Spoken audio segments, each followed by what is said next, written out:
maintenant en présence du dauphin Ludovic Pommeret, qui n'est autre que cette icône du ski alpinisme et du trail, Lionel Bonnel en personne. Je crois que ça, Lionel Bonnel, c'est un nom qui parle pour tous les skieurs alpinisme des Deux-Savoie. Tu vas pas me démentir, Lionel. Je sais bien que tu es quelqu'un de très modeste, infuse ta modestie en souffrir. Ce que tu fais est quand même fabuleux. C'est, à mon avis, ça doit quand même rendre très fier la Maurienne et les Mauriennais. Pour fier, je sais pas, mais je me fais plaisir encore. Ça fait déjà un petit moment que je suis sur le circuit ski alpinisme. C'est vrai, j'ai fait quelques belles saisons. Puis maintenant, l'hiver, je travaille, je suis moniteur de ski, donc j'ai un peu moins le temps de faire les compétitions de ski.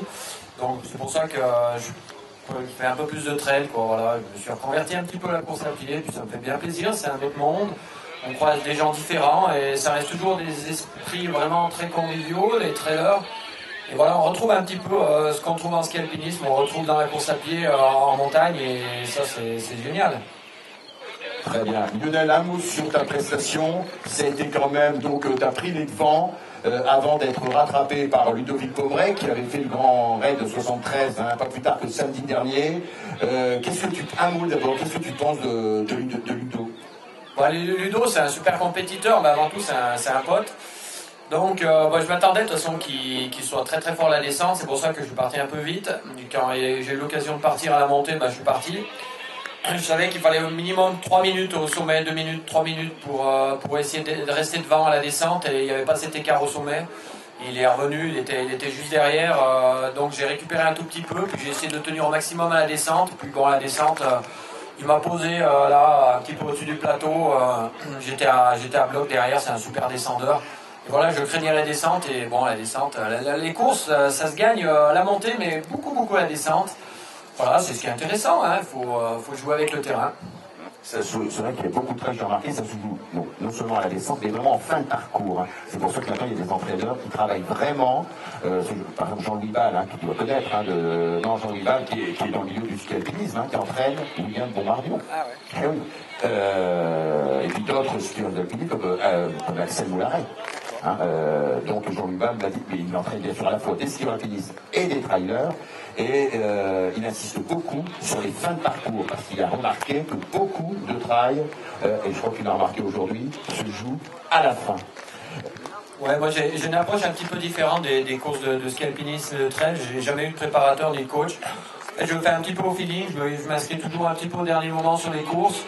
Bon, c'est de l'amateurisme, mais bon, moi je conçois comme ça, mais maintenant c'est vrai qu'il y a de plus en plus de coureurs qui ont des préparateurs, des coachs et tout, c'est bien. Ça fait progresser en tous les cas, et c'est vrai que les courses à l'arrivée, c'est toujours de plus en plus serré, voilà, c'est bien, c'est la bagarre, du début jusqu'à la fin. Permets-moi de te faire une remarque, comme tu dis, beaucoup d'amateurisme de ta part. Moi, j'aimerais bien être amateur comme toi et avoir tes performances. Alors là, si t'étais davantage pro, qu'est-ce que ça donnerait, Lionel? Ouais, en fait, je pense que ça dépend de l'approche de chacun. Moi, je pourrais pas avoir une contrainte d'avoir un plan d'entraînement précis. Moi, je m'entraîne vraiment quand j'ai envie de le faire. Si j'ai pas envie, je m'entraîne pas. Donc je sais pas, si j'étais restreint à un plan d'entraînement, je suis pas sûr en tous les cas de pouvoir me faire plaisir vraiment sur les trails. Je me souviens d'ailleurs, quand tu avais remporté le trail d'Albertville en 2011, j'avais une discussion assez éphémère avec toi à l'arrivée. Je t'avais posé comme question, quel a été ton plan d'entraînement? Moi, naïf, tu sais, je dis une chose, je ne suis pas du tout pro du journalisme. Et je t'avais dit, quel a été ton plan d'entraînement pour occasionner cette victoire? Et tu étais, complètement, tu avais été écroulé, et tu m'as répondu. Ouais, je t'ai répondu que non, j'ai pas de plan d'entraînement, je vais à la course le matin, voilà, et si j'ai des jambes, je cours, et si j'ai pas de jambes, je regarde comme les autres, et j'essaie de faire le mieux, Voilà, c'est comme ça. Et alors, par contre, là, tu vas peut-être également me rétorquer de la même manière. Qu'est-ce que tu as prévu cette année? Je vais voir rire. Qu'est-ce que je vais prendre? Qu'est-ce que tu as vu? Je la pose quand même, tant pis, parce que je suis sûr qu'il y en a qui se la posent. Qu'est-ce que tu as prévu de faire en cette année 2013? Vas-y, sois naturel, Ludo, tu peux me renvoyer dans les cordes. Non, je vais prendre les courses au jour le jour. Je préfère les courses de montagne, donc voilà, quand c'est un peu raide et pas trop long. Voilà, mais j'ai pas de, j'ai fait quelques croix sur le calendrier, mais bon, il n'y a rien de précis. Souvent, d'ailleurs, je rate des courses. Je voudrais participer, mais je m'inscris trop tard parce que c'est complet. Voilà, mais bon, bah, c'est le jeu. Hein. J'ai pas de calendrier spécifique. Je sais pas, je vais me faire plaisir d'abord. Enfin, du long, tu fais quand même du long. Tu as gagné la 6000D en 2010. Tu as gagné le Tour des Glaciers de la Vanoise en 2010 et 2011. Tu as gagné le Tour de la Grande Casse. Tout ça, c'est quand même des trails qui dépassent les 60 km. Oui, voilà, jusqu'à 70. Après souvent. Oui, pas d'ultra. Pas d'ultra, non. Après, je m'ennuie un petit peu sur les trails et voilà. Je préfère jusqu'à 70 bornes. Après c'est un peu long et puis je commence à vieillir aussi. Hein. C'est économisé. Lionel, le Scopine, le Team Sibel, tu peux nous en parler un tout petit peu, ce Team Sibel que tu as créé avec Pascal Sibué, c'est bien cela, ça fonctionne bien. Ça fonctionne bien, oui, ça fonctionne très bien. On essaye d'amener des jeunes sur le ski alpinisme et puis en général derrière. Comme ton neveu, excuse-moi de t'interrompre, Alexis. Voilà, comme Alexis, comme comme ta fille qui a gagné aujourd'hui. Alors là, tu as dû être heureux quand même, parce que je sais que tu es très attaché, je vais dire tout le monde, mais particulièrement toi, Lionel, à ta famille. Bah oui, j'ai des enfants qui aiment ça, j'en ai 3 et ils ont tous fait un cursus pour études, tous les 3, et donc voilà, alors après ils sont soit en ski, soit en course à pied, voilà, ils se font plaisir là-dedans et bah, bien sûr j'en suis très fier. Lionel, sur le Team Sibel, tu as d'ambition à la fois, est-ce que tu as encore d'ambition pour toi-même et est-ce que tu as plus d'ambition, j'ai l'impression, pour les sociétaires qui s'y trouvent? En fait, je pense qu'il y a un temps pour tout.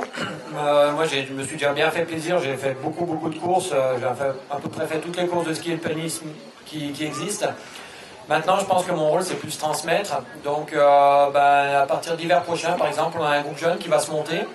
On a déjà 6 ou 7 gamins, des jeunes, hein, entre 14 et 18 ans, qui vont adhérer.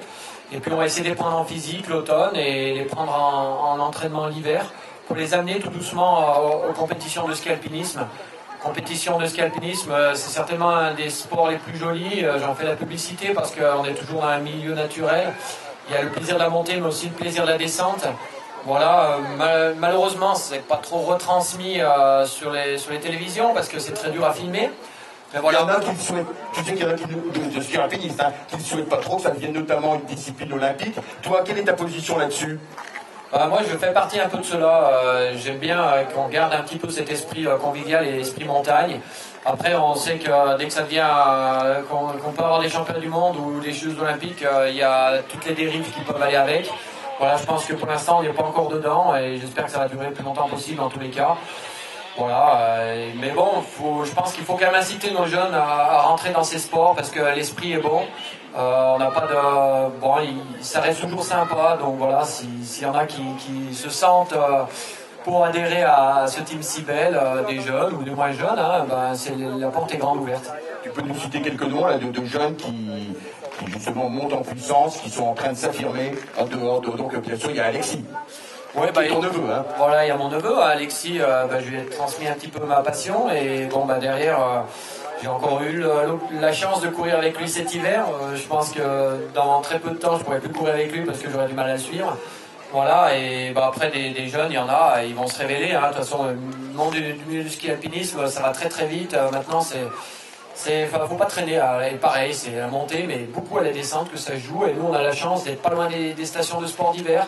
Donc, on a pas mal de bons skieurs à la descente. Il faut juste travailler la montée, et ça, c'est assez facile à travailler, contrairement à ce qu'on peut penser. La descente, c'est beaucoup plus dur. Lionel, le dernier mot, il est pour toi. Si tu as envie de nous dire un dernier mot sur...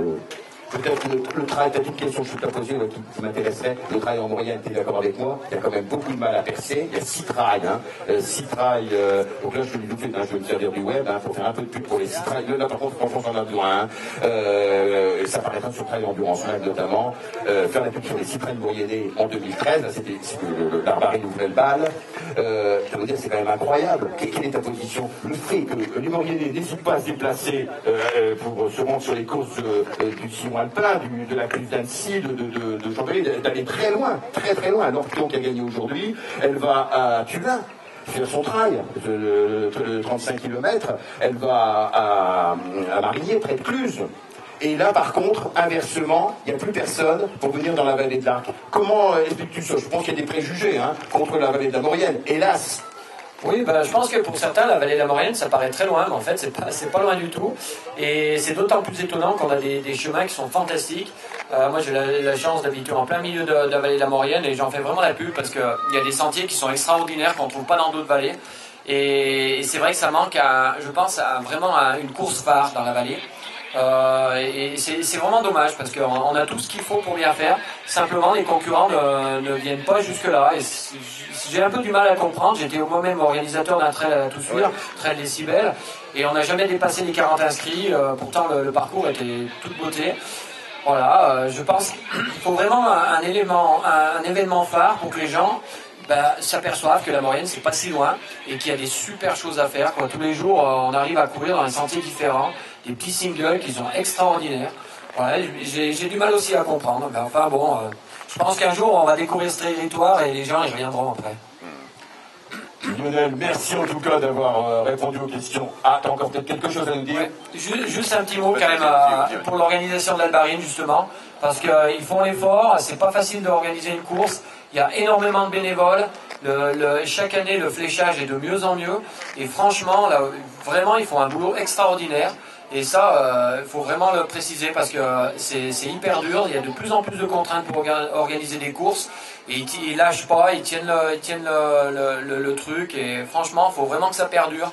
Et c'est hyper important pour toute la jeunesse qu'on a dans la vallée, pour tous les coureurs. Et ça, il faut vraiment le garder, quoi. Et puis surtout cet esprit, on casse la croûte ensemble. Franchement, super et grand bravo en tous les cas aux organisateurs. Merci Lionel et franchement, surtout continue à te faire plaisir et également parallèlement à nous faire plaisir. Voilà, franchement, t'es un grand champion.